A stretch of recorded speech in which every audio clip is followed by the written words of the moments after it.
Yo tout le monde, c'est Foggy Rider, j'espère que vous allez bien. Aujourd'hui, vidéo spéciale, je vais vous présenter entièrement mon SV650 de 2023. Je voulais vraiment vous la présenter une fois terminée. Donc ça y est, hein, tout ce qui devait être monté, eh ben c'est dessus. Je reprends tout de suite après le générique. Allez, c'est parti.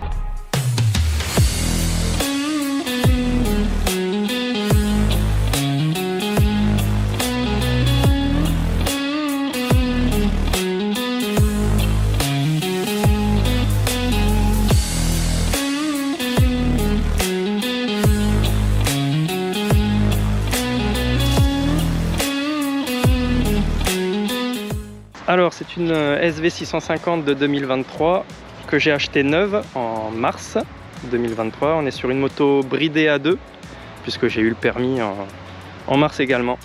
Donc c'est pas une moto qui vous fera décoller dans l'espace, hein, mais elle a quand même quelques atouts dans sa manche et je vais vous en dire un peu plus dans quelques instants. Le couple arrive très tôt à 3900 tours minute, il est de 56 Nm et ça c'est clairement appréciable de pouvoir rouler sur le couple, d'avoir des relances, d'avoir une moto volontaire. Moi franchement je la kiffe, je regrette pas du tout cet achat. Et d'ailleurs je l'avais même pas essayé hein. Quand je l'ai acheté, j'étais tellement hypé, un prix accessible, franchement une fiabilité à toute épreuve, j'ai sauté sur l'occasion. J'ai dépensé pas mal pour vraiment la rendre plus sympa. C'est pas toujours pour faire joli, ça améliore clairement l'expérience de conduite hein, pour certains accessoires. Donc restez avec moi, on passe ça en revue tout de suite. Alors on va se concentrer sur l'avant pour l'instant. Écope de radiateur. Ici Air Max avec un petit sticker personnalisé couleur rouge comme le châssis, écope en noir satin, une grille de radiateur de chez Access Design, voilà, avec la petite mention SV650. Ça rajoute un petit effet esthétique et en même temps ça protège le radiateur qui est quand même très exposé. Donc à la base pas de cache hein, sur les pas d'écope de base sur les SV. On a vraiment, je vous mettrai une petite photo dans un coin. Vraiment le radiateur est complètement exposé sur les côtés. Et moi la première fois que je l'ai vu, on dirait une moto de stunt. Hein. Il y a très peu de cache. On pourrait même croire qu'elle a été accidentée. Hein. C'est une moto entrée de gamme. Hein. Donc moi je l'ai mise à mon goût. Voilà, je l'ai personnalisée. J'ai rajouté ensuite, on va monter un petit peu, des rétroviseurs Shaft modèle Randy, qui sont beaucoup plus étroits que ceux d'origine. Moi je les aime beaucoup, on voit très bien, ça me suffit largement. Et en plus il y a le petit liseré rouge, alors ça c'est pas moi qui l'ai rajouté, hein, c'est vraiment d'origine. Et ça participe bien à l'homogénéité de la ligne de la moto. Ensuite les leviers Puig, donc noir et rouge. On est sur des modèles rabattables et extensibles, modèle 3.0. Voilà. Alors il faut savoir que sur le SV, il n'y a que de mémoire le frein qui est réglable et l'embrayage, il n'y a pas de réglage possible. Voilà, j'en ai profité, ça va bien avec la moto, j'ai un très bon feeling avec ces leviers, ils sont réglables dans tous les sens, j'ai acheté la paire. Ensuite, une des pièces maîtresses, le feu LED. Alors ça change complètement le visage de la moto. Parce qu'initialement on a vraiment un feu halogène qui vieillit la moto hein, avec un cerclage en chrome normalement à cet endroit là. Donc là on est sur du noir satin, ça va être du plus bel effet. Je vais l'allumer, on va voir un petit peu ce que ça donne. Voilà, feu de croisement qui reste allumé et petit feu de jour, ça rend super bien. Et pour avoir essayé de nuit, c'est vraiment incroyable. Ça, il faut bien penser à bien les régler parce qu'on peut facilement éblouir. C'est très puissant. Je vous mettrai une petite photo aussi pour vous dire quelques mots sur le réglage, comment ça se règle, parce que tout ça, c'est normé. Ensuite, les clignotants à LED de chez Shaft. On est sur des modèles STEM fumés.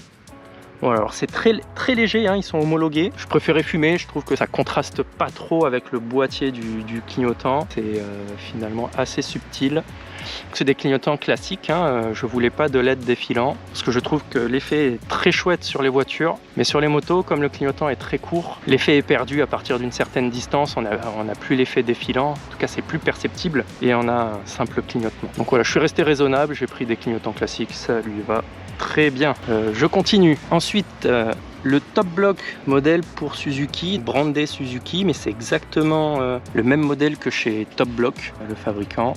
On est sur 2 points de fixation. Voilà, alors là c'est des modèles que j'ai achetés sur le bon coin parce qu'il faut savoir que c'est quand même pas donné ces choses-là, que ça chiffre très vite hein, si on veut accessoiriser sa moto. Donc j'ai voulu optimiser un petit peu le budget. C'est pas rare que je me tourne vers le marché de l'occasion.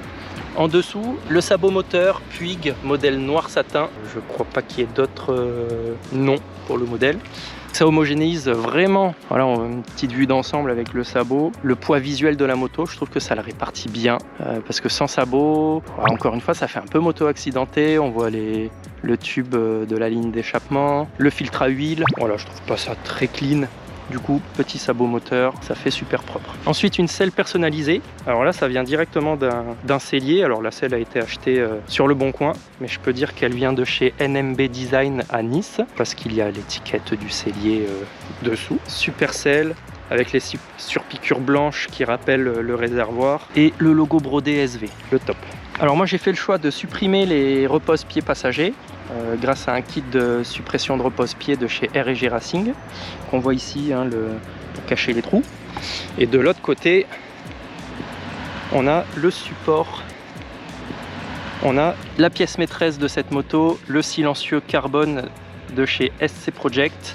Je vais démarrer la machine, hein, pour que vous ayez un avant-goût du son que ça peut avoir. Beaucoup le son. À froid, ça pétarade bien. Alors là, il faut savoir qu'il y a la chicane, hein.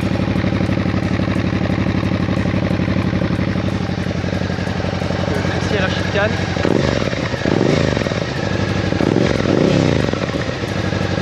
j'adore le bruit. Alors moi, j'ai fait le choix de garder la chicane parce que vraiment, sans chicane, c'est extrêmement bruyant. C'est impossible de traverser une ville à 7 h du matin sans réveiller tout le monde. Alors, on continue. Dessous, alors là, c'est un peu Noël, hein, le sapin de Noël.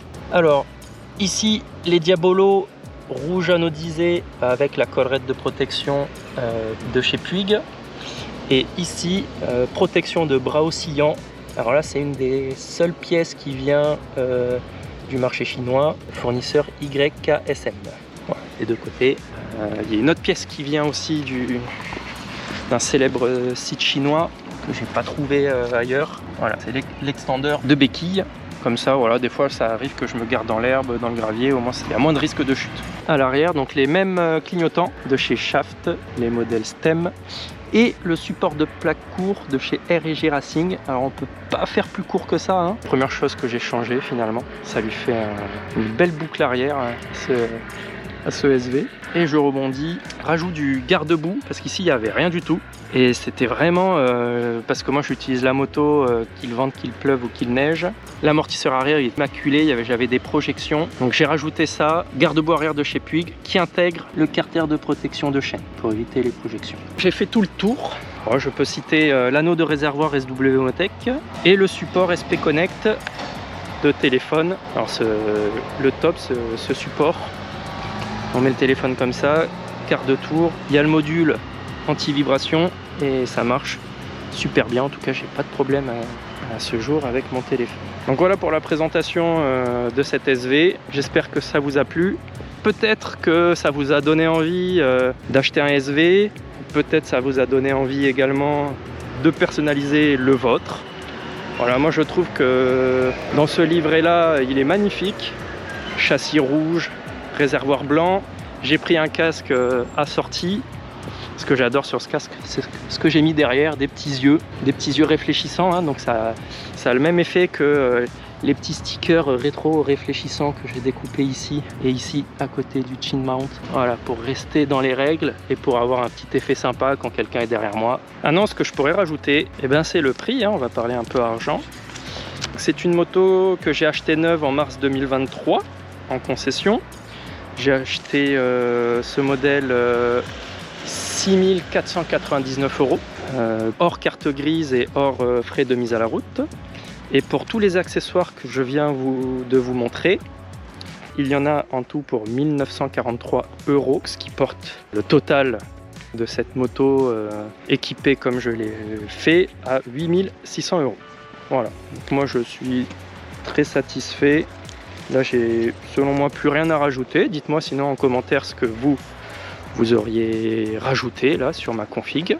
Voilà, peut-être, on ne sait jamais, hein, s'il faut, elle est jamais vraiment finie, hein, finalement on a toujours quelque chose à rajouter. Et donc je vous laisse là-dessus. Ciao ciao.